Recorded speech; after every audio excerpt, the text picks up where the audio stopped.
Hello, everyone. Welcome to ORIZON's podcast. My name is Charlotte Crawford. I'll be your host for today.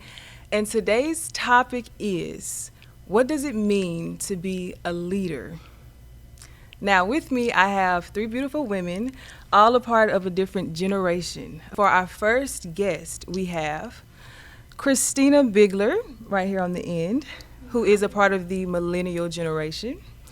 Christina has over 15 years of educational experience with a range of collegiate face-to-face and online teaching, as well as higher education administration.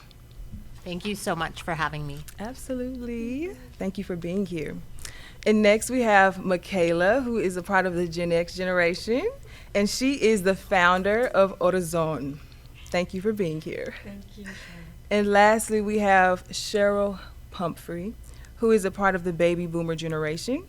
And Cheryl has over 20 years of experience in secondary education, including teaching and writing curriculum, as well as presenting at conferences and mentoring teams and guiding students of all ages. Thank you. Absolutely.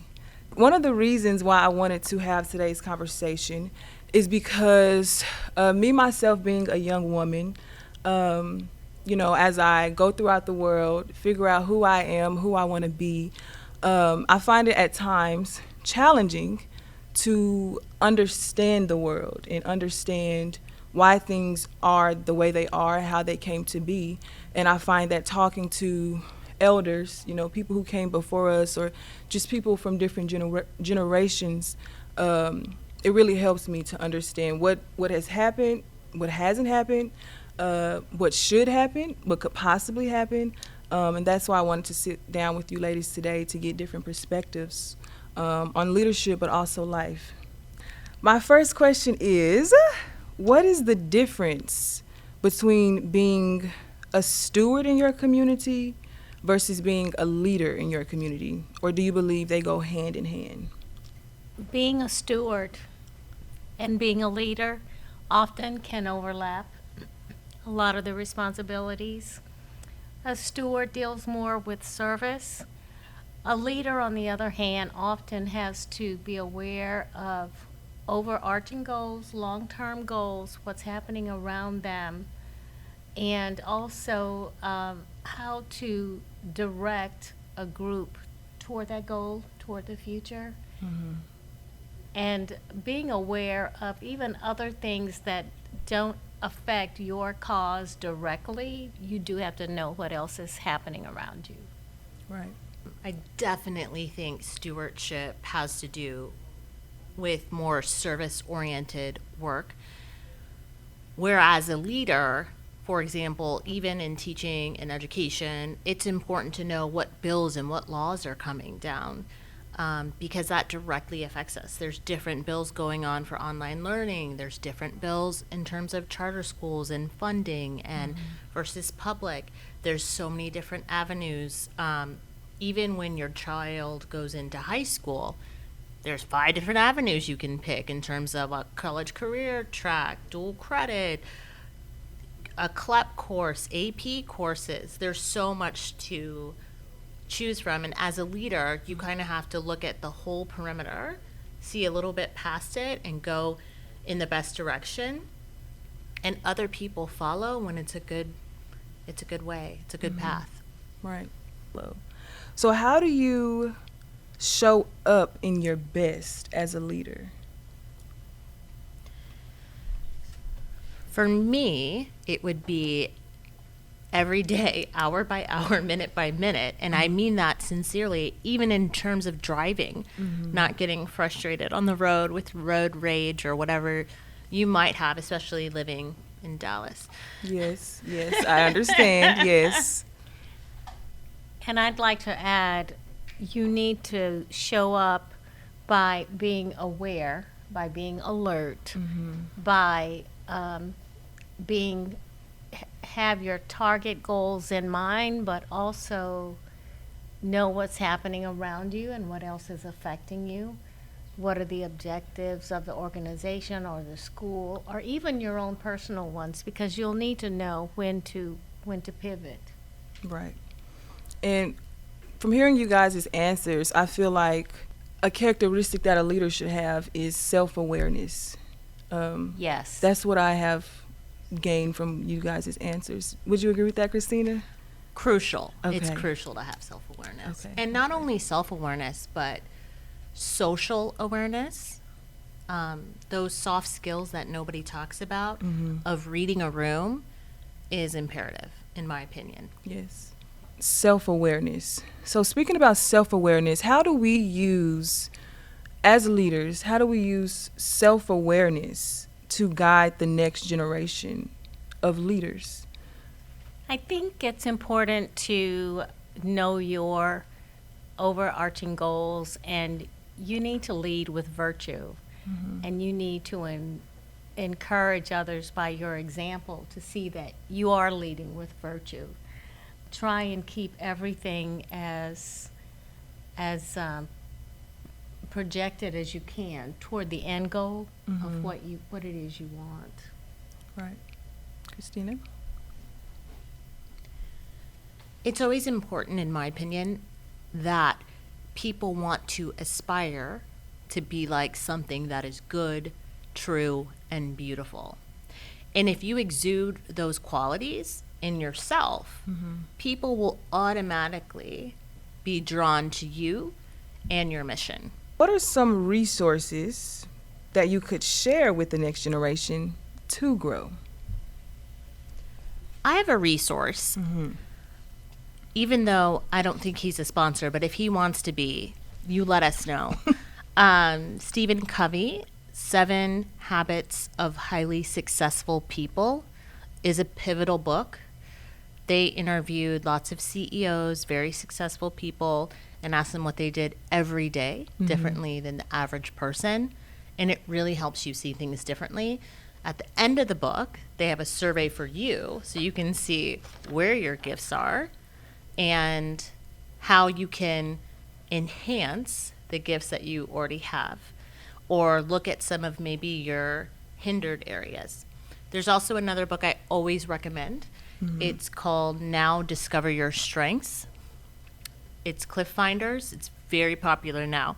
The book is so good, but also it gives you insight onto what your personal strengths are, other people who have those strengths, and how you can use them to better suit you for your career. And also, each day, always, we are growing and we are developing ourselves. And I would say start with people with whom you feel comfortable speaking. So you can even start with someone in your family that you admire, someone in your community that you admire. At every turn, there's something that you can do. And so resources are also, there's so many resources available, even online. And you will get leads as you read books, talk to people, look online. You will begin to get other ideas along the way, and people will lead you to additional resources. Got you. Thank you for that. So with you both being educators, what is the impact? This might be more catered to you, Christina, or maybe also you, Cheryl. What is the impact of online learning versus in-person learning in the classroom? So I will answer that first because I primarily currently teach online. And I think that in each generation, there's something different that comes in education. I don't want to say a blast off, but a serious increase in students wanting to take online learning because of the convenience. They can work full time, they can go home and go to school. So you have convenience. You have students in rural areas that now have access to those universities that they may have never had access before. And so now you're tapping into a career field and a mindset that can really help multiple modalities of people get an education into a better career path. And so when you look at if it's really good online learning, how much that can help people succeed in terms of certifications or diplomas, Well, now you're talking about a whole new revenue of income. So 20 years ago, we were talking about maybe a 5-mile radius around our county of who's going to come to our school. Now, we're looking worldwide. On the online learning, we've gone rounds about that because there's a lot of misinformation that unfortunately the Gen X to Gen Z to even Alpha generation are missing out of in class, like in person, because there's a different intimacy. Like Zoom is great. I'm very appreciative when we had COVID that we had that option. But when it comes to dance, anything that's artistic, like visual in person, to give that constructive criticism is always better in person, like the lines, as well as the culture. Like you can't have an authentic cultural experience online. And right now we have so many, I call it like TikTok Academy experts, TikTok Academy experts to YouTube University, thinking they know better than everybody else that took the time out to digest the information correctly. And again, I am appreciative that we do have technology now, because if it wasn't for that during COVID time, as well as introducing us to global approach, there's so much information that would be lost. So it kind of opened that door, but to have that full immersive experience, we have to choose to invest and make that flight or pay for that $250 course to be in person. So when it comes to those experiences, I'm not indifferent. My scale is lean more towards to the in-person, because the feeling that we get in person through the eyes, the endorphins, the exchange of information, technology can't replace humanity interaction, even though how much science is trying, and it may possibly succeed. But I truly believe there will be a revolution of humanity that will push back, because there is an intimacy that only women we can birth, not a robot, even though they're testing that. So thank you for that. That's really good. Thank you. The intimacy factor is critical with in person, and as an instructor, that was a good explanation of the dance world, but even in a classroom situation, how you read your students and how you read the room to see how they are digesting what's being said. You need to do that. I think it can be done more accurately face to face. And also, humans, I believe, are more apt to share honestly and more personally if it's in person, that even than in Zoom. You can in Zoom, yes, or online, but there's an element of connectivity that you get in person that I don't feel that you can get online. Right. Thank you for you guys' answers. From my personal experience, being, someone who grew up with the internet, and I've taken online classes, I do prefer I do prefer in person, but that's because of my learning style, like you were talking about. That connection, that intimacy, and also being a dancer and coming from the arts, I do thrive more with that connection. But not everybody is like that. Some people might thrive more in their own room. They might like the intimacy of being with their own self and learning. So I like that you all have different backgrounds. Micaela coming from the arts world, and you coming from a more academic world. So thank you for those answers. You're welcome. Yes. Can you all define higher education versus continuing education? I definitely can. So higher education is post 12. So you have K through 12, which is really elementary level. And then you have post-secondary education, which is after high school. And that's going to be for diploma. Versus continuing education are things like service credit hours that you might need to keep up with for whatever certification you might have, like for example, a CPR certification. Every 2 years, I need to have continuing education credits to renew that.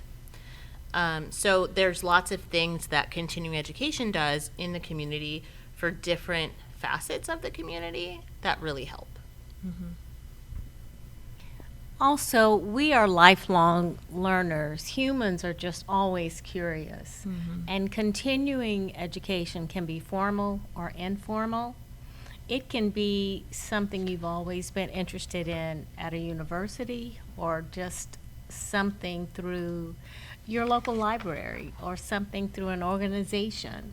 So when you say continuing education, to me, that is so very, very broad, so very Right. broad, and lifelong, and always something that we are pursuing as long as we live. The options are endless for that. As long as our curiosity is thriving, Yes. we're continually learning. Do you think curiosity is a characteristic that a leader should have? I think curiosity is a characteristic that everyone has.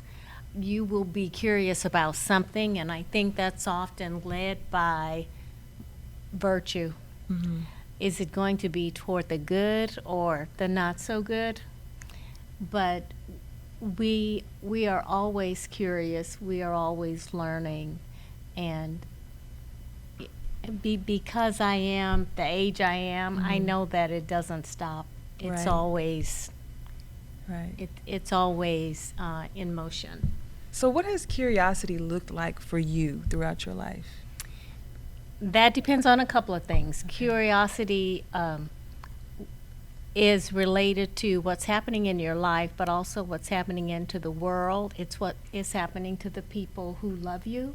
For example, I taught grade school, let's just say 10th grade English, for like, let's say if you teach it 10 years. Someone may say, how can you teach that for 10 years? And my response is, it changes every year. Every year I would tell students, watch 60 Minutes, stay up with current events. How is that affecting you? How is it affecting the world? And when we would read a piece of literature, I would say, okay, so if you wanted to take a trip there, how does the currency balance out? Because money's fluid. If you go there, do you have less money? Do you have more money? Right. How does that equate to what you have here? So it's always changing because of what is changing around you. And while I spent so much time dealing with adults and older teenagers, when I had grandchildren, it opened up the world of early education. I had no idea that was as vast as it is. And, that was a whole new learning curve for me. Christina, what has curiosity, thank you, Cheryl. Thank you. I enjoyed your answer. What has curiosity looked like for you, just as a woman, Curiosity for me,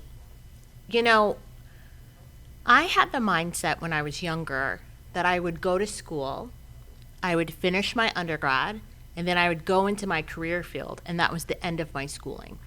So that was a false narrative that I had, because at different decades in my life, I have gone back to school. And now I'm currently possibly looking at going to school again to obtain my doctorate. So I do agree with Cheryl that education, curiosity, it's a lifelong process. And I think some people become stagnant, or they become stagnant when you become too stubborn to learn anymore. And so what keeps you going is the love of what you do and picking that correct field for your heart and your mind. Yes. Wow. Thank you for that, because that's definitely something I'm learning. What I'm learning is you are always learning. Just when you think you've got it, right? No, you don't. No, you don't. And there's more to learn, There's something that you realize about the world that you didn't even know existed, So thank you for that answer. You all recall the most recent abuse of power that you've experienced, what was the outcome or resolution? I will be careful with my response to you. Be honest. Be honest. This is a safe and open space. So I would say there was a person who had to be at least 4 levels above me who kept wanting me to be on their committee, on their personal team, on their initiative, and blocking me from doing other things because they wanted me on their team. And I'm definitely a team player, but sometimes things fall out of alignment of what your job duties and responsibilities are. And so I looked at it very methodically, and I noted every committee that I said yes to, even though it wasn't my position. And then there was a final committee I was asked to be on, and I wrote a very nice letter in response saying, I appreciate you thinking of me, and I respect your position in such a humble way, and I think you're doing a great job. But this committee is off contract. There's no stipend. I don't have childcare. It's on campus, and that doesn't pertain to the current position that I'm in. So if you need someone for that role, I deeply apologize, but I can't fulfill those places. Then I wrote a very kind letter to HR and let them also know that I could not be of assistance in this way. And all of a sudden, those emails disappeared, and I didn't have to be on that committee. Question, really quickly. Did you find it at all like was it challenging for you to do that? Did you feel like Absolutely. You were taking a stand when you did that? You have to. But I think as a woman, you have to take a stand every day. You have to, like I even said before this podcast started, you command the space with your voice, or you can apologize for the space with your voice. And, you know, I've been on both ends of the spectrum, but I'm old enough now to where I just will command the space. And if that's my role, I will take a submissive role if that's my role as well. But I'm definitely not afraid or as anxious as I used to be when I was younger. But I think that comes with time and those obstacles that come before you where you have to do it. Right. Go ahead, Cheryl. I think as you get older, you do become more comfortable in those situations. When it happens initially and you're very young, it's definitely the most difficult then. But the last place where I worked before retirement, I had a very difficult situation with the administration. And I have to say, if I did not know who I was before I went there, Yes. I would have been destroyed. But I had to know who I was. And I Right. knew I just was not going to be defeated. And so you do have to, as I said, you have to survey your surroundings, who is around you and what all is happening. And it's interesting that Christina said that the emails disappeared and all that. What happened with me was there were about 3 or 4 people involved in this situation, and they eventually were dismissed. And that is unusual, because normally they won't really be dismissed quite like that, but it was so egregious, the things that they were doing, Wow. that administration above them, outside of the school, dismissed them. Wow. Micaela, what do you think? Because you're in dance, so I'm just curious what Yes. you've been through. In the military as well. So with the I'm not going to go into, like we were talking about, let's keep certain names. So it's peaceful on the approach and the communication, but I do feel that there's certain things that do have to be said out loud to help the next generation, but also cleaning the air on facts, because I think there's sometimes too many opinions without knowing details. But as a female traveling, it's nonstop, especially by yourself. And then in the military, and I won't say which, if it was Marines, Air Force, I won't say directly, but multiple of times through that. And that was with a primary contractor, where I had to sneak out of the window because he would catch me in the hallway, or going to my door at 2 and 3 a.m. so we can go review receipts. And I would say no, to even disconnecting the phone because he would call multiple times, to holding my pay for 6 months until I decided to go to his room, which I still didn't. But I had 2 others who had no problem doing that. But I did warn them ahead of time, when we travel, please, what you do at home is your business. But when we travel together, whatever you do is going to reflect on me. That's just, it's humanity. And at the end of the day, our animal instincts do kick over, those who choose not to be close to God. And that's the best way of saying it. Where they just felt like they were there for like a circus, like a Six Flags feel. And where I had to defend myself in multiple ways, physically, mentally, spiritually, and then go through court for 2.5 years to try to fight for my 6 months of pay. But I did lose out on things that he had me do that he was going to reimburse me, but he chose not to do that. So that was one. A multiple of other things, even still today, of the harassment on social media that happens, that we can always look our best and be our best, but harassment always happens, where I even have to check their groupies. After you've already had an exchange of words, now you got their fan club jumping in, where I'm like, don't let my switch go off. There's a part of me where I stay professional, but I have no problem going to the hood side when I need to. And the best way of saying it is like, this man had his experiences of life, but then found his peaceful state of mind. Small dog, big man, and across the street was another man. He was like, hey, why don't you get a real dog? Because he had a little Pomeranian, and he was a big old guy. And the guy picked up his dog, and he was like, a real dog has a pet. And I was like, that's it right there, where you don't have to explain yourself. Because when you have to cross that line, you'll cross it. But if you don't need to, you don't need to. Right. It's the same experience where they say it's better to know and not need it than to need it and not know. So I'm all about praying, no matter how bad the situation, no matter how level or small.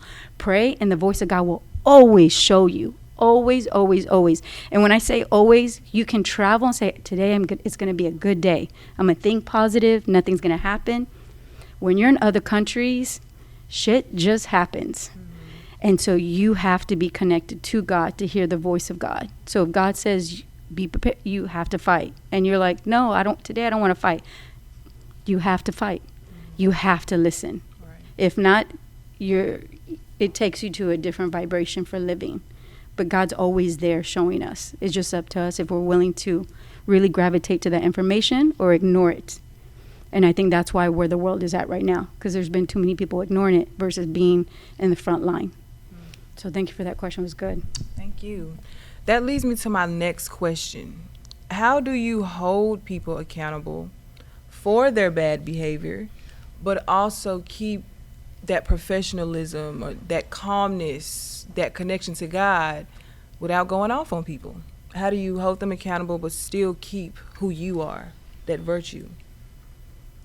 It depends. Sometimes you can't keep them accountable. Like, let's say they're in a position where you can't say, that's really not that ethical.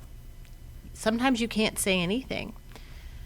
So you have to really decide and pick your battles, mm-hmm. right? What's the reason? You have to ask yourself, what's the reason I'm here? What are my goals? And then you have to say, how do those goals align with where I am? And what's my long-term goal? And maybe I don't need to stay here because maybe I'm not on the right path. Maybe I'm not on the same path that everyone else is. And maybe this isn't the place for me. Or you might say, I'm retiring in 6 months. I have to stick it out for 6 months. And that takes a toll. It takes a toll on everyone else around you, your family, your health, your relationship. Sometimes you can't, is my response. And it's not the most fun. As much as you can, create distance. Back up yourself. And that may mean that you may not get a part you want, you may not get a committee you want, but you have to determine what's going to be best for you for your end goal. So sometimes you just need to step back. When you can't step back, I would say always document everything, because you never know when you'll need to show that documentation to someone higher up to state your position. You want to answer? So, going with both, I love Christina's response because it is true. When you have family and you have a responsibility, the having to bite your tongue or hold your breath and not say what you want to say because you know the repercussions from it, because you know the sacrifices that happens through that. Because that's happened to me many times of being fired because my mouth would just go off. So then I end up picking up 2 or 3 jobs to make up for that one job because the pay was good. So there are pros and cons to everything. To what Cheryl was saying about documentation, which is so true, being very detailed as much as possible. But sometimes our growth is at a different level. That documentation is great, but now you have to vocalize on your documentation. Because even with other things that I have gone through and I have so much proof, when there's power there and they have an image, as they call brands now, they don't care about documents. They just want to waste your time. And they will tell you, well, no, it's not our brand. No, that's not what we said, even though you have all the details there. Oh, no, that's not what we meant. We meant this. So the manipulation is high on all the details and notes. And then we also are thinking about our sacrifices if we just go off. So then that's where you take a breath, like what Cheryl was saying, take a step back, breathe, and then go in with a different set of eyes and a different set of mind by saying, okay, I'm only here for another 3 months, and I know God has me in another place. This is only my in-between stage of living. This isn't my everything. Because all of this is valid when it comes to saying, how do you hold people accountable?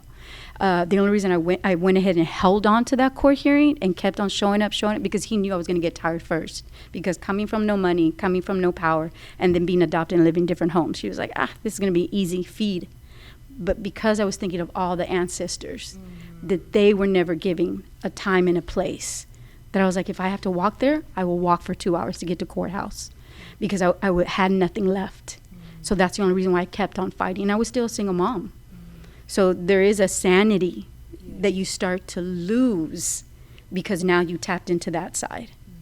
So there are every soul is different. Every soul has a purpose. And like Tammy had said in Chicago, she was like, Micaela, you were just born a warrior, because she's known me to always be fighting. But it wasn't been fighting because I like drama. It's just fighting because I know what humanity and what we're capable of doing. And I see the devil, and I will call the devil out on its game, and I don't fear it. So I do appreciate that question. And I'm glad you said that, because I was actually going to ask, when you are vocalizing the documentation, or when you continuously go back to stand up or against whatever you're fighting, what are you taking with you to help you stand in that moment? Whether it's God or you think about your ancestors who kept fighting, what are you taking with you when you are making those stances? It's definitely only you and God, in my opinion.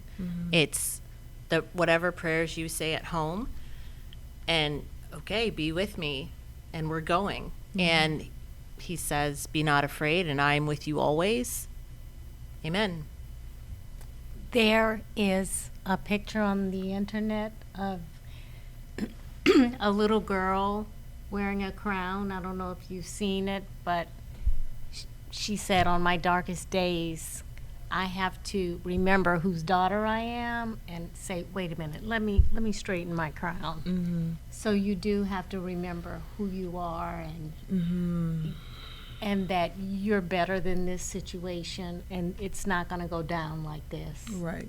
Leaders, all the great leaders that either they were seen as being crazy when they stood up and said something, because again, there is a generation, and it's not like throwing shade on baby boomer, but that is a generation that says, stay quiet, just look the other way, God has your back, don't say anything, you're better than this. But if it doesn't get checked, they end up doing that same thing to another, to another, to another, to another, to another. And we see that Epstein and everything else, P. Diddy, like everything, we see it everywhere. Right. So there is a part where you have to be boots on the ground, and I gravitate to Martin Luther King, to Mandela, to Malcolm X, all the greats that stood there, regardless of the outcome, but still stood there. And I'm not saying that I'm equal, but I truly believe that we have to hold on to something, God's voice, and those who also created that way for us. Because if not, you walk forward in hopelessness. Yes. I'd just like to add that is so true. And I just thought of a situation that I'd like to share. And we were on a team, and there was one person, and I'll just say they were a bully. They were very articulate, procedural oriented in their mind, and they would lash out at you. And if the lash was coming, it would be A, B, C, D, E, F, G as to why you were wrong. Everybody should agree with this other person. And you just felt so small. And everybody kept ignoring this bad behavior. And when I say everybody, grown men that were 3 times this person's size.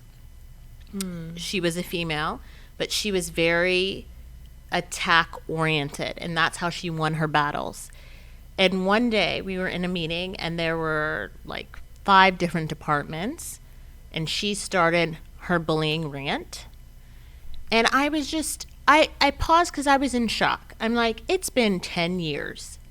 There are grown men sitting here, and nobody's going to say anything to this crazy behavior. And when it's hard to give an example because it was so outrageous, you would say that couldn't have happened in a professional setting. It happened. And I just stopped what I was doing, and I said, I slammed my hand on the desk, and I said, what are you talking about? Where are you getting your information? I'm sitting in those meetings. What this person is saying is true and correct. I don't know what you're talking about. And I was shocked that nobody else said anything because I was just sick of it. I'm like, every single meeting, this person does this. Mm-hmm.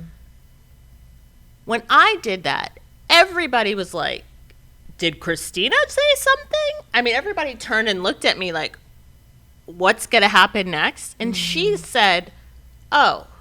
And I think she was shocked too and quieted down. And she does not do that anymore. Right. After that meeting, the person leading the meeting comes up to me in private and goes, thank you so much. And I was like, I'm really sorry you had to deal with that. I value history a lot, and I'm always reading and learning about those who have came before us.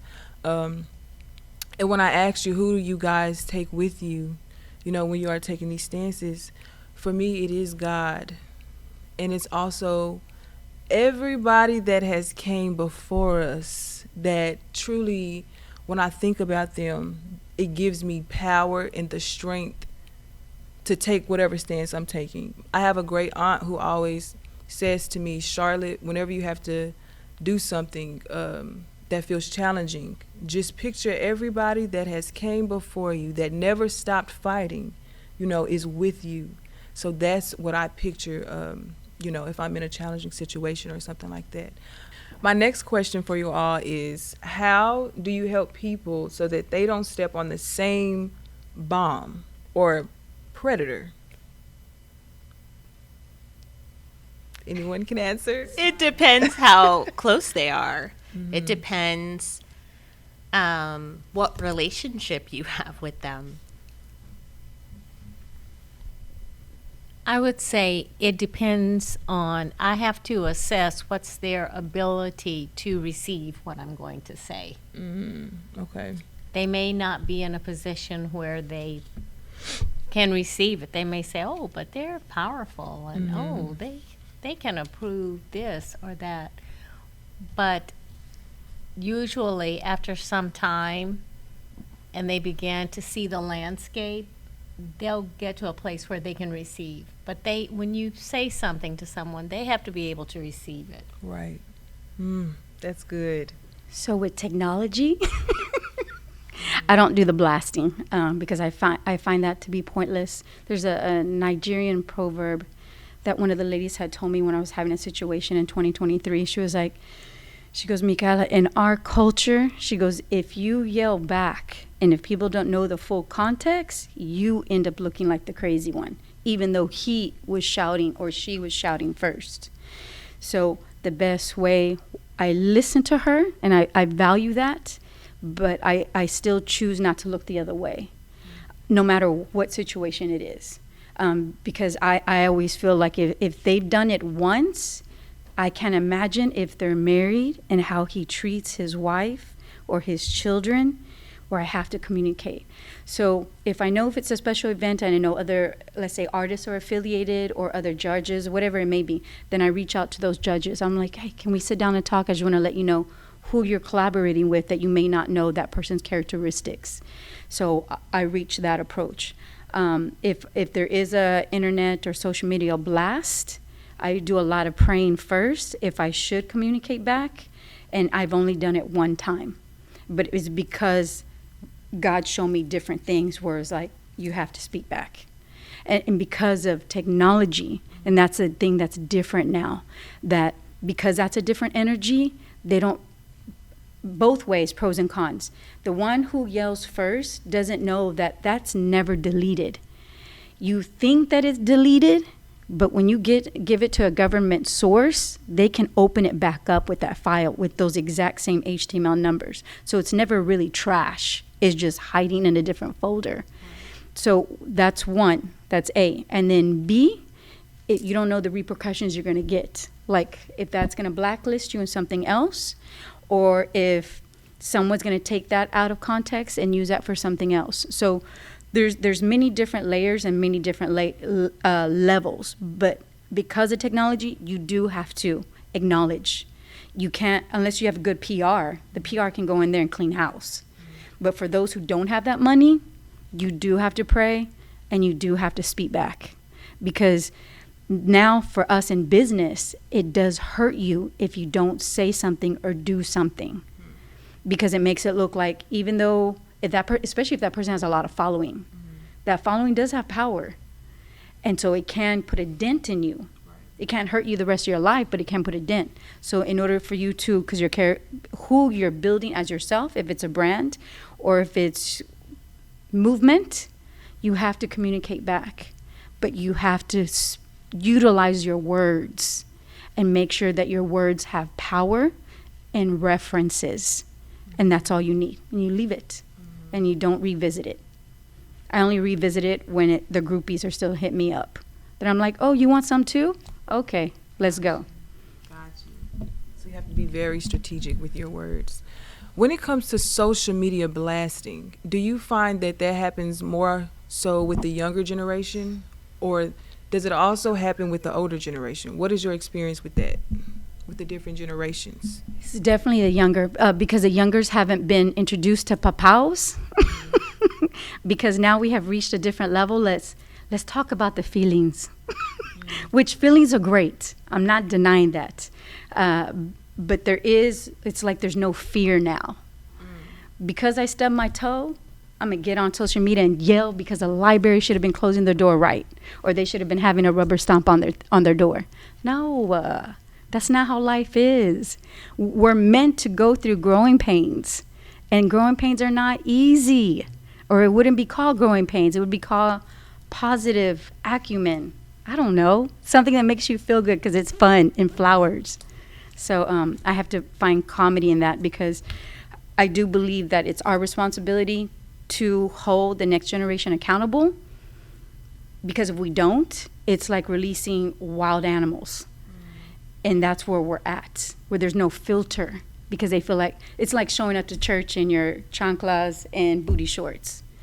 Because now church is saying, just show up how you are. Got you. I see. So also what I'm hearing is that there is a disconnect between the generations. Do you all feel that at all? There's always a learning curve. Okay. Always some kind of disconnect, always something. Anything to add? Your previous question, I did what you said about social media. What was the question? I asked with social media blasting. So yeah, I go ahead. this might not be the right approach, but I am a millennial. Mm-hmm. I don't even pay attention to social media, mainly because I don't have time for social media, because I'm too busy either working or being a mom or being a wife or volunteering at church. And, it's something, it triggered a memory I had when Micaela was talking about social media. So when Facebook first came out, everybody was using it. I remember, and it was like the new fad. And there were people that were on it, and I kid you not, it seems like 18 hours a day. I mean, every 2 seconds they were posting something. And I remember I was working at the time, and I was like, how do these people have all this time to be on the computer this much posting? Aren't they supposed to be at work? And then I realized, I think these people are maybe, I hate to say this, Micaela, I hope you don't get backlash, but the most lonely, because they're trying to make their life so exciting. They're documenting everything. They're taking a photograph of everything. They're posting every 5 seconds. And I just had a very clear, I don't know, maybe it was a grace, but I just said, I don't think this is that healthy. And I just took a step back and said, let me focus on my career right now and where I want to go in life, because I don't have time to document everything. I'm so glad I did that. So I never got caught up in the trends. I'm not saying it's bad. I do think it's good. I even teach online. Mm-hmm. So there's a lot of good aspects. But as far as the backlash or reading all the comments or listening to what everybody has to say about you, at the end of the day, it's between me and God. And they don't know my heart, and they don't know everything that I'm going through. So it's not going to be a true representation of anything really about me. Right. And with social media, I just felt like I didn't have the time. I didn't have the time for that. And if I were to do all that posting, I would be posting things about my family, my husband, my children, my grandchildren. I don't want all that out there. Mm-hmm. I don't want all of that out there. Yeah. And I thought, no. Got you. Christina, how old were you when you realized? Are we talking about age here? Well, Charlotte. I want to know. I'm like, a millennial. What do you mean? How old was I when? Well, no, what Charlotte. Say it loud. What stage of life were you in? There you go. When you That's a good way to say when it. you were like, I don't think this is healthy. When you know, Early 20s. Okay. Early 20s. Mm-hmm. So how many years is that now? You're saying early 20s. So We're not, I don't know, time Okay, no, is no, no. ageless. It just, let's say it's A couple type of decades number. ago. So let's say 10, one Couple decade. decades ago. decades Couple ago. means two people. Got you. Oh my goodness. Because I think everyone's profession, depending what you do and what your profession is, and what stage of life you're in. Like being a grandparent to being a parent, and if you are a business owner. That's true. Like there's so many factors and so I many agree. different layers of why you should respond or why you shouldn't respond. Or if it's even needed. I agree. I agree. Do you think? Do you think it has more of a importance? I'll say, in the arts world, because a lot of our expression and creativity is online. You know what I'm saying? And that's how we become known and stuff like that. Do you think that like social media has a higher importance. Yeah, in the arts. it's created weight and leverage for artists, because back then you had to have a business manager. I mean, you still do, but at least you know you can go to school and go to contract law. You can learn business. You can bring all those skills together because of social media. Back then, you needed to have a head for different things just to let that door open. So yeah, there is a different pressure for us and a different responsibility. But you also have to check yourself before you open that door. Because once you open it, you can't close it, and you can't unsay it or unsee it because it's already there. Yeah. And a lot of times, like, social media is how we get our voice heard. So, you know, some might not understand that. Some might say, why didn't you just leave it alone? But whatever the situation was might have required you to speak because of the field you're in, you know, when it comes to the arts. So, next question. How do you define victimization versus being a survivor?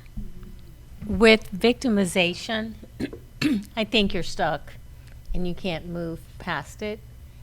By being a survivor, you have to learn from whatever happened and press forward. Also, I think it's really important that you, in whatever you do, you can be a leader, follower, but you have to learn how to forgive yourself. And we may forgive others, but we may say, oh, I should not have done that. I shouldn't have said that. Okay. Wow. That's right. But you did, and you're human. And forgive yourself. And this is how I look at that. If Adam and Eve were perfect and they messed up, how many times will I mess up? And Jesus carried his cross. Okay, we have to carry our crosses. But you know what? He fell 3 times. So if he fell 3 times, how many times will I fall? And I have to give up. I have to endless forgive amount myself. of times. Yeah. Yes. And so, wow. you know, you mentioned Christianity and God earlier. Well, the Bible says there's 7 deadly sins that are common to man, and nothing befalls you except that which is common to man. So if this is what happens to man, that means somewhere along the way I'm going to experience those things, and I have to forgive myself. I Right. have to forgive myself. You have a response? Oh, that's that baby boomer generation. I do not have a response. I just have a clap. Oh, okay. That Okay. says I second what she said. Okay. Wow. That was a really good response. So you said you think the victimization mindset, that person is stuck. That's what Satan wants you to do. He wants you to say, I am bad because, Right. you know, I was a victim of this, and this is what happened to me, and I cannot get out of this. But what God says is, okay, I want you to look at the opposite virtue. Every vice has an opposite virtue. And if we succumb to a vice, that's what the evil one wants us to do. I mean, and it can be something like I see. impurity. Okay, so really, what Christ is telling you is, I want you to focus on the opposite virtue, which is purity. So it balances, it Right. equals out. And so if I'm a victim, I'm still falling into that, oh, I'm such a sinner, I'm so bad. And we think that's humility. That's not humility. Humility is knowing who you are and who Right. you are not. And to be a survivor, you have to move past that, forgive yourself. You know, it's so interesting to me. After Eve had her stint in the Garden of Eden, just think about it. God didn't say, oh, I never should have created woman. I never should have, oh, you know, okay, maybe Adam is better by himself. No, none of that happened. A way was made for both of them to go forward. Female term of victimization and being a survivor, I want to be able to explain that in a male and female version, especially with abuse. When it comes to, I really believe things have changed so much to what the word victim used to be, to now it's considered survival, especially if you're coming out of a relationship where it was battery, mentally, physically. So now we communicate, she's a woman who has survived. And that gives power to your experience. Because there's a lot of us, you can't, I'm a true believer, you cannot tell me how to survive if you haven't gone through at least half of the experience I have. No disrespect. It's just there's a way of navigation when it comes through life that some people have gone through and some people haven't. But to give me a textbook knowledge on how I should live this situation, I'm like, nah. There's a part of your mind that it takes you even when you don't want to take it there.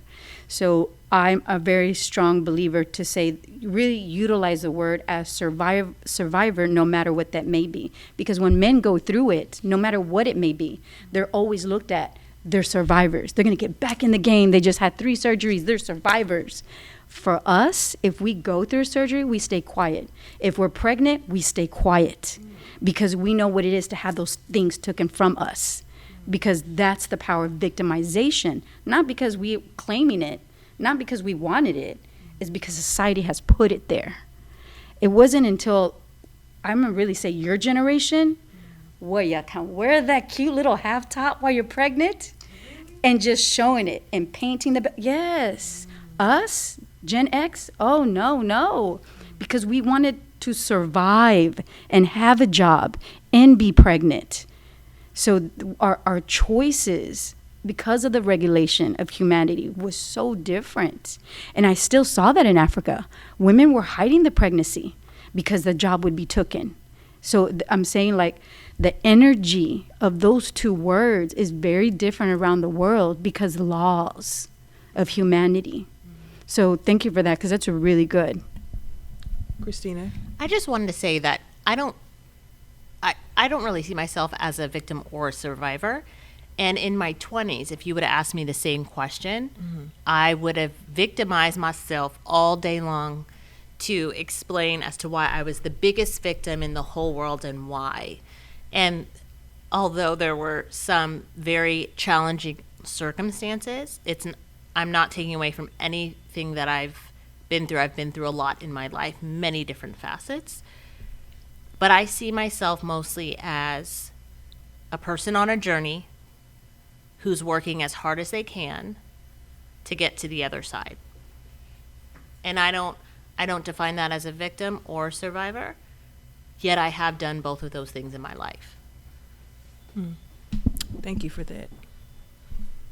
I think all of y'all's answers will reach who it needs to reach, you know? Y'all all gave different answers, in my opinion, and I think it'll speak to somebody, you know? My next question,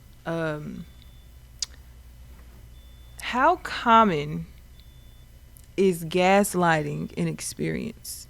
And gaslighting is a form of psychological manipulation where one person makes another person question their own sanity, oftentimes causing confusion and self-doubt. Without a doubt, that happens every day on different levels.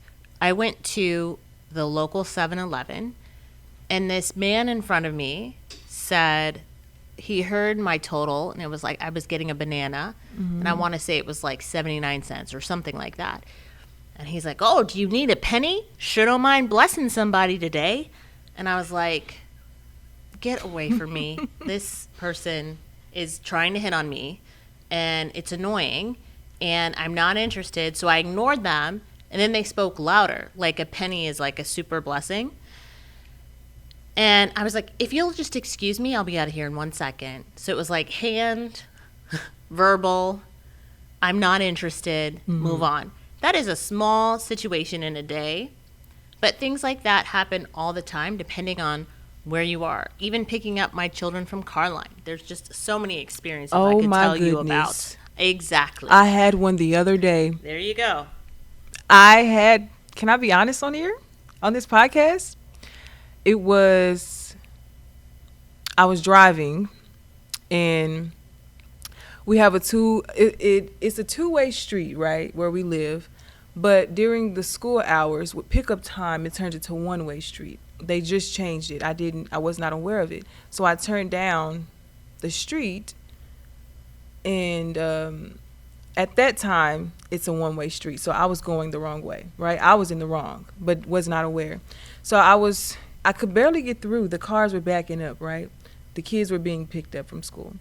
And there was a trash can there, and I got out to, move the trash can. And there was an older white man, recording me when he could have just made me aware that there was a change. I had never experienced that. To where I had to reach out to Micaela to ask her, how do you go throughout life without hating people? Because I could feel the hate as he was recording me, as if he wanted me to get in trouble. I could feel that, and I had never experienced that before. And he was like, I live in this neighborhood, I know, but it said it in a very hateful way. I live in the neighborhood as well. I just was not aware of it. In those situations, you can start to feel like something is wrong with you. And I think, especially as a black person or a minority, when you go to stand up, especially against the older white man, you can start to feel like you are the problem, when really you're not. Or maybe you just weren't aware, and the other person could have taken a different approach, But yes, that was an experience that I had, and that made me think about our ancestors as well, because you hear about racism and some of the things that they've went through, but and this was a minor experience on my part, but unless you really have faced it, you don't know what those people have had to go through to overcome hate, or to, just to go through what they went through. But yeah. Do you have something to say, Cheryl? I think it goes back to you have to know who you are. Mm-hmm. You have to know who you are, to not take it personally, and to also realize that people in general are faulty. And I was praying about that once, and I got this image in my head of a cloth that you wet the cloth, kind of spongy, like maybe, let's say, to wipe off a table. But when you look at the cloth to pick it up before you wet it, you notice there's so many holes in it, it'll never be able to really hold water. And that's the way humans are. Humans are shallow. They're short-sighted. Mm. And so that's another difference with being a leader. You have to have more depth. You have to see the long haul. Yes. Humans are incredibly self-centered. Mm-hmm. And you have to realize all of that when you deal with people every day.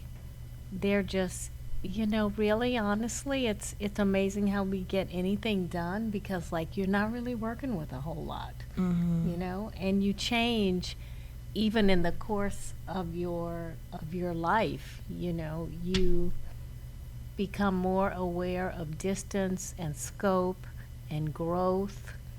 But, we start off as children just very, it's my candy.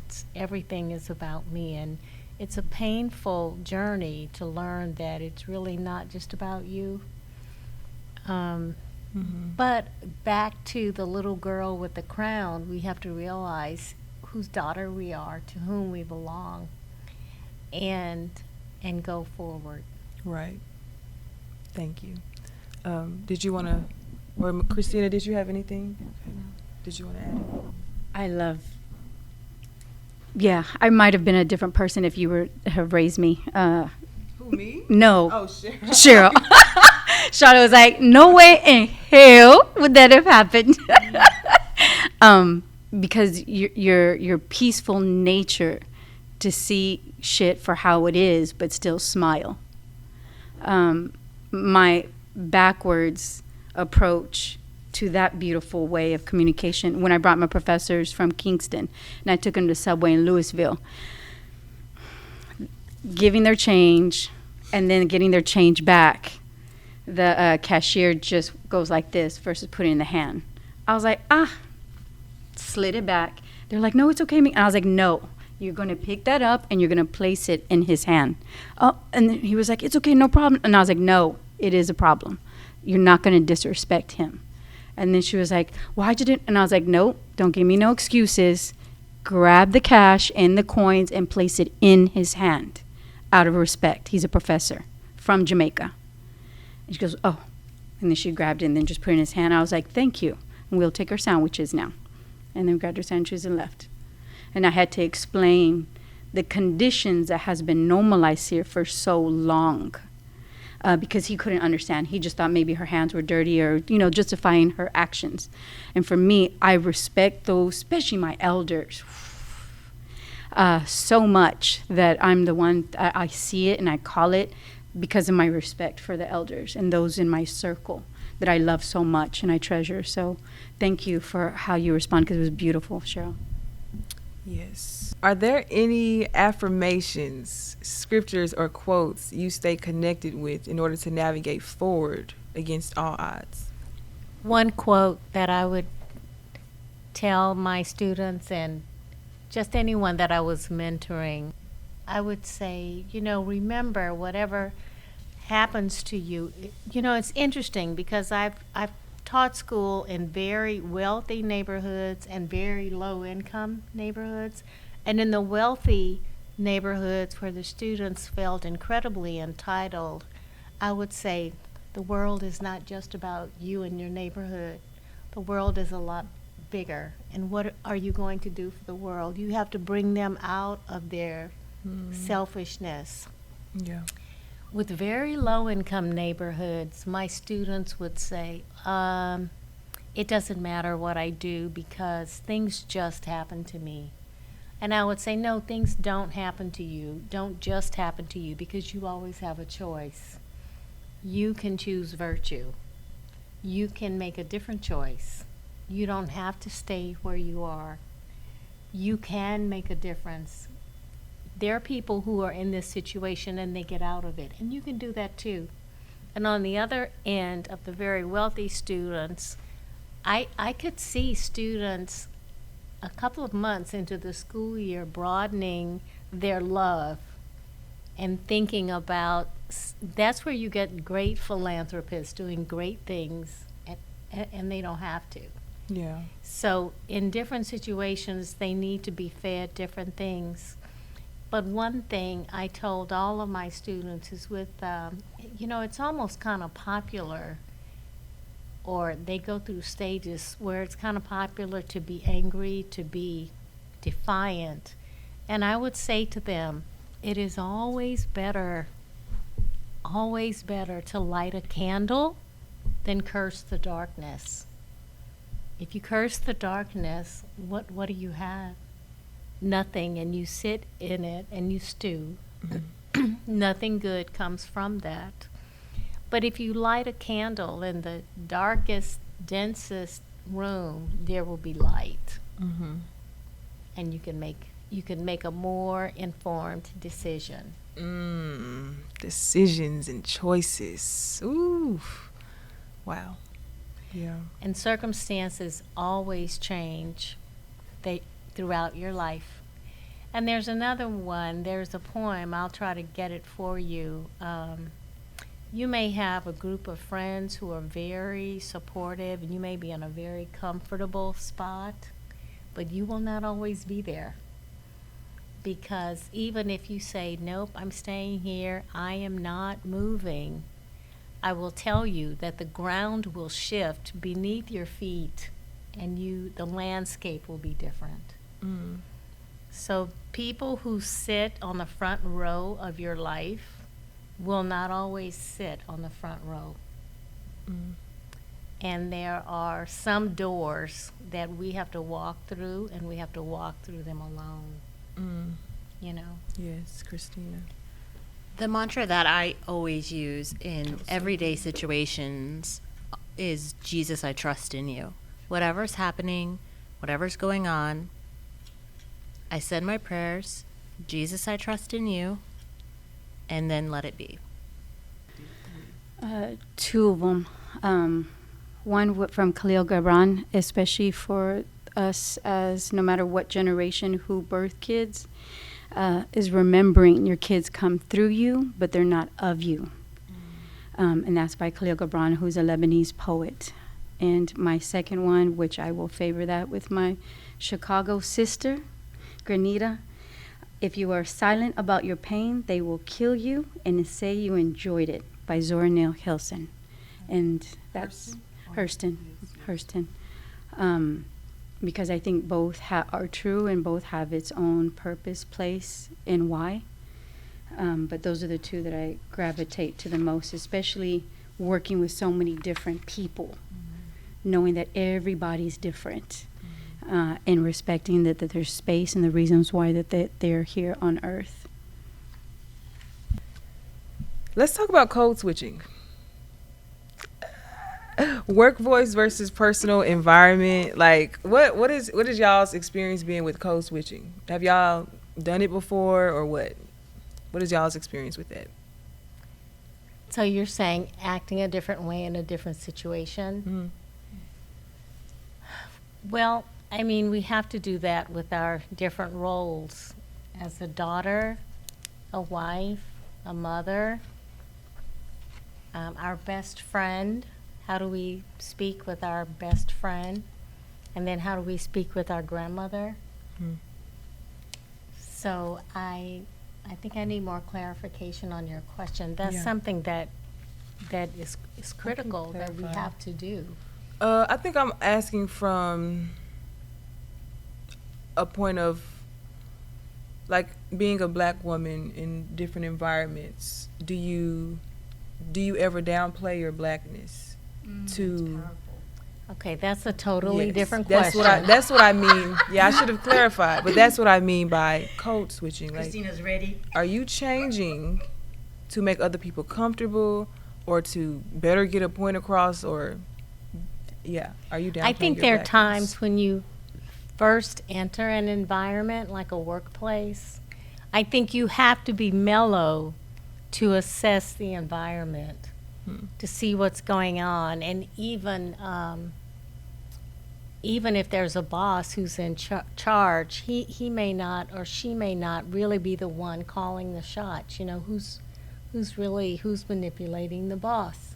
So there are a lot of things that you have to learn.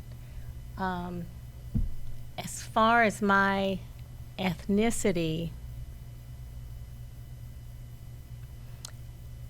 it's interesting with me. I think that's different with everyone.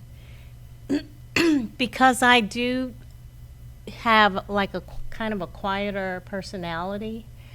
I've been on an elevator before filled with people of European descent who they'll say things in front of me that I don't think they'd say in front of other people who share my ethnicity. I see. And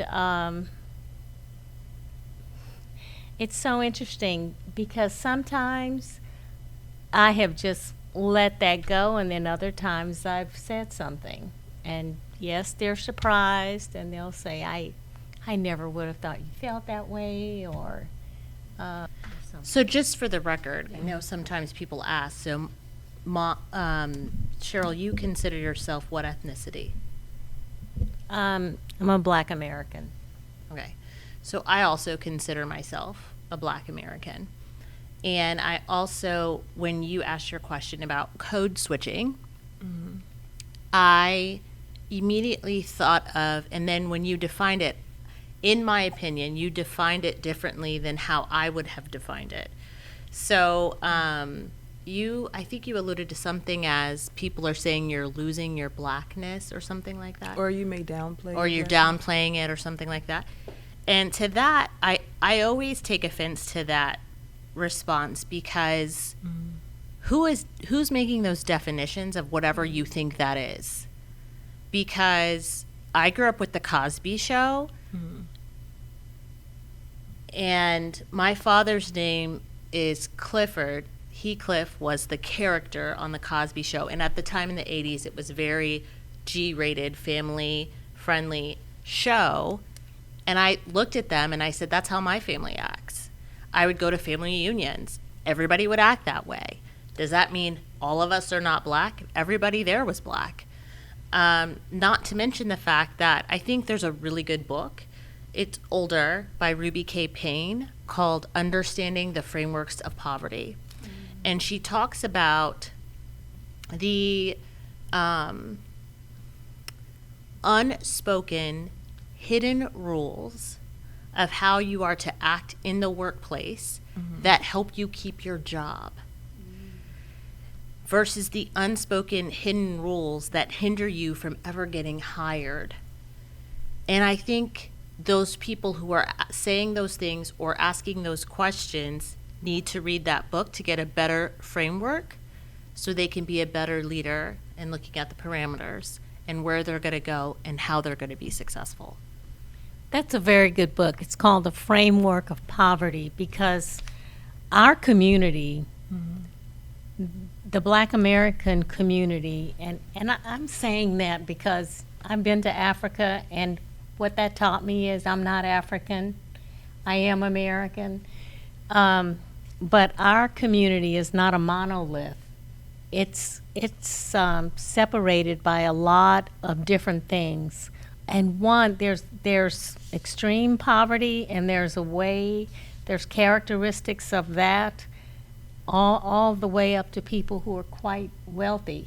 We are so varied, and it really does matter. It's a shame that so much in this culture is based on how someone looks. I have 4 children, right? People have come up to some of them like speaking another language, literally. Or they'll come up to me and they'll say, where are you from? And I say, Texas. And they say, no, originally. And I say, originally? Texas. And I know that's not what they mean. Yeah. But people just respond to you differently. And our ethnic group, it's just not a monolith. It's very, very diverse. Do you have a response, Micaela, to the question? I appreciate the way Cheryl and Christina both responded, because it is true. When we forget the lineage from wars to migration to immigration to from slavery, there's so many different weaves into that fabric for that tapestry of America. So there is no one answer. And again, it depends, someone from Oak Cliff can answer it different. From Duncanville, from Plano, from Frisco, everybody's going to answer it different based on their conditions. But books are the best resources. I have said to many people, if it wasn't for books, there is no way that I could be standing with 2 legs, not in jail, or a prostitute, or whatever it may be, if it wasn't for books, because that's what gave me my groundness to know that the possibilities to move forward. But I do know my verbiage does change if I'm having to do a presentation at a university to me being, let's say, Pan-Africa Connection. I can be more at home at Pan-Africa Connection. I have to read, like the city, when we did the Dallas City Hall, I read that 10, 20, 30 times and still was nervous because I needed to make sure I articulated everything correctly. Because if I couldn't say availability when I was stuttering that word, because that's not my normal approach, I would look stupid or I would look less educated. So I know there's certain places, time, things, and spaces, we do have to make that shift. And we have to choose to make that effort of a shift. Because if not, society will constantly see us, oh, that's that girl from Southside. We can't work with her. She's too difficult. So I think there's beauty to everything, but we have to choose to see it in different lenses. When we only see it one lens, which is like a video camera, if you only have it on that X1, then that's your perception for the rest of the world. Versus knowing, no, you can take your lens to 10 times 10 and get in deep. And you're like, that's beautiful. So the code switching, I think that's a very challenging word, because sometimes I realize sometimes people make shit up just to create anger, hate, and chaos among our own people. Versus saying, hey, where were you raised at? I love how you articulate, like, what made you be who you are. I want to add one other thing too. In Ruby Payne's book, Framework of Poverty, as she asked the question, are you lower, middle, or upper class? And this was in a workshop, a room full of teachers. Now, we all have the same job. And I think there were 10 questions, only 10 questions. Mm-hmm. And I came out in the middle of the middle of the middle, and I was surprised. There were other teachers who came out poverty and others who came out, and there's different reasons why they came out poverty, others who came out upper class. And just to give you an example, one of the questions was, do you pay your bills monthly? Now, is that lower, middle, or upper? I mean, what would you say to that? And I said, monthly. And that's a straight middle answer, because upper class often pays annually. I'll pay for the year. Lower class may pay by the week. And another one was, do you know how to locate the nearest bail bondsman? Yes or no? I wasn't even sure about what a bail bondsman was, so I said no. You know? Another question they had was, can you read a menu in two or three different languages? Reading the menu. Yeah. And you know, that's an interesting one for Texas, because we have so many people from Mexico who can do that. Yeah. But another question that they had for the answer was upper class was, do you have a home in another country that is staffed? In other words, you can just show up and they'll be ready to receive you. Everything will be in order. You know, in other words, they'll say, good morning, Charlotte. How are you? Everything's ready for your bath. You know, that kind of thing. So, I mean, they were very distinct. So when you get out of chapter 1, you know, because you might go as teachers or just people, you might go into that book saying, oh, we're all the same. We all want the same things. We're so much alike. You take that test and you realize we're very different. Yeah. We're very different. Thank you for your answers, because that opened my eyes. You know, that word code switching is used a lot, but I have not really, I've only heard it in one context, you know, or point of view. But the way you... I've never heard it. Oh, you've never heard it? Okay. Yeah, so I would read that book, because I think Yes. it also talks about that word, that definition, what it means, and the different connotations it means. Thank you. That's a good topic right there. That's a good topic, and I would definitely check out that book. Understanding the frameworks of poverty. Okay. It's good. It's really good, because you could tell, like, it's the lack of information. Yes. sharing Yes. and how And that's why we powerful need that these is. conversations. This is why. Like, it opens your eyes. How do you seek out mentors who have good intentions to guide you, to guide us as we go throughout life? For me, I think that speaks to your spirit. I think in your mind, with, you know, Aristotle said things are congruent in your life if your ethos, logos, and pathos align. And ethos refers to your will, logos refers to your intellect, both secular and spiritual, and pathos, like empathy, refers to feelings and emotions. I think when they speak to your heart and they are wise, and you know, I've really only had about 3 or 4 really good mentors that I was spiritually aligned with Mm-hmm. and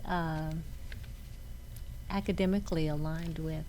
And I think it speaks to your heart. I think you will know. I've always been very selective with my mentors, but that's just part of my personality. I think it's mainly because there's only few people that I let into my inner circle.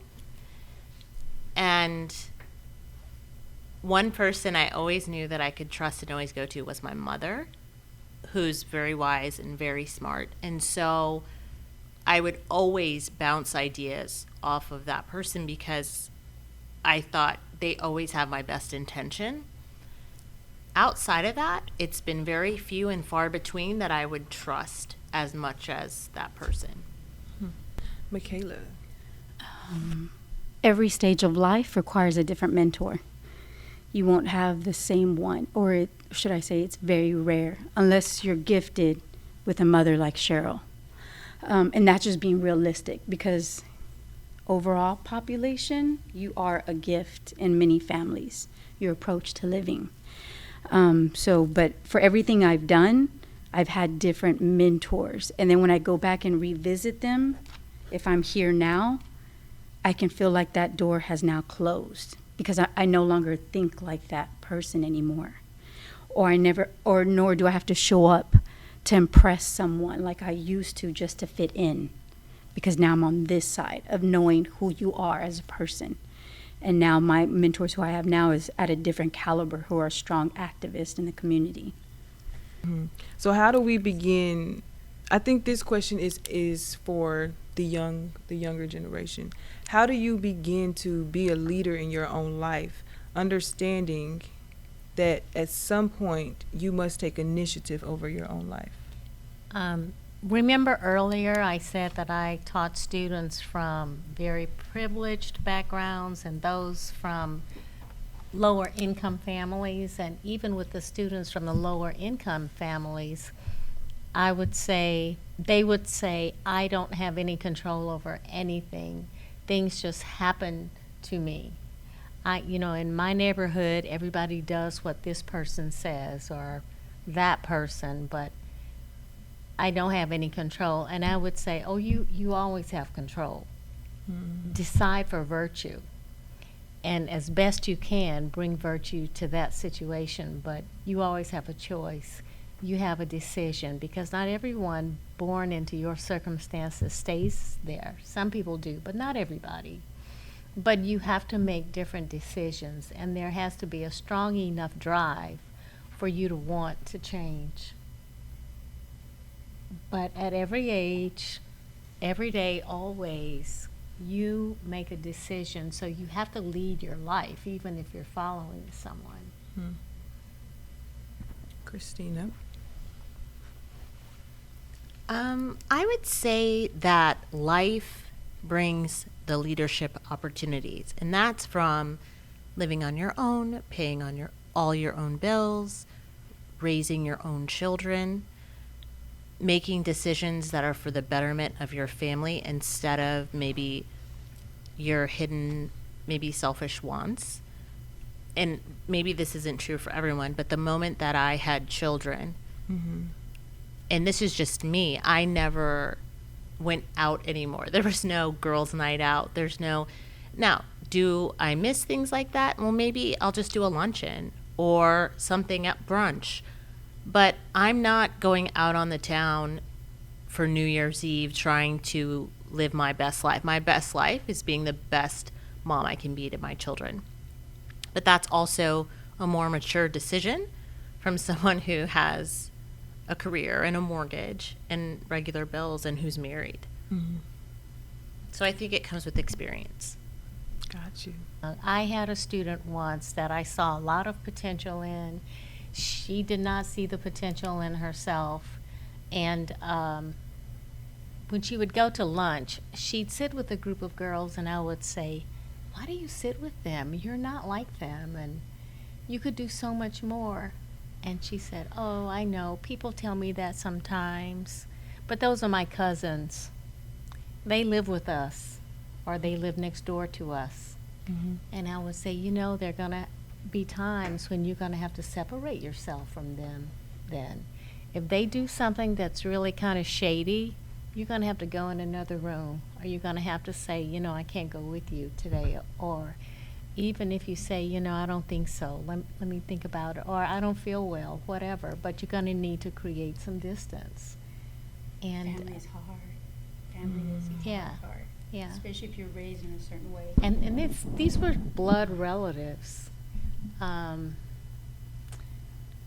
but- that's a generational, karmatic experience to say you're going to have to separate, because many generations are raised, no matter what that person does, it's still your blood. family. You still show up. You and still Ruby sit Payne at the table. talks about that in her book too. Yeah, which I have cut many off. So what you're telling me is very factual, what I've done, but it's because I did it for myself.